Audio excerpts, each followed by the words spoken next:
नमस्कार मंडळी, श्री स्वामी समर्थ मंडळी. प्रत्येक आईला वाटतं की माझ्या मुलाच्या करिअरच्या समस्या, नोकरीच्या समस्या, अगदी लग्नाच्या सुद्धा समस्या दूर व्हाव्या, त्याच्या आयुष्यामध्ये ज्या अनेक अडचणी आहेत त्या सुद्धा दूर व्हाव्या, यासाठी प्रत्येक आई काही ना काही उपाय करत असते. आहो मंडळी, मग तुमच्या मुलांच्या जीवनामध्ये अनेक समस्या येत आहेत, तर तुम्ही येत्या 23 ऑगस्ट 2026ला आलेल्या पुत्रदा एकादशीला अतिशय साधा आणि सोपा उपाय करायचा आहे. उपाय काय करावा तर पुत्रदा एकादशीच्या दिवशी सकाळी लवकर उठायचं आहे, स्नान करायचं आहे. तुमच्या आजूबाजूला कुठेतरी पिंपळाचं वृक्ष असणार आहे.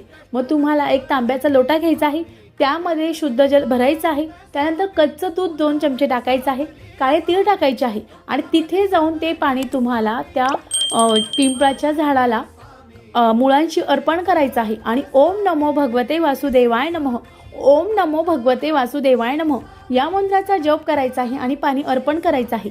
याने आपल्या मुलाच्या करिअरमध्ये येणाऱ्या समस्या दूर होतात. अतिशय साधा पण अतिशय प्रभावी उपाय आहे, निश्चित करावा. श्री स्वामी समर्थ.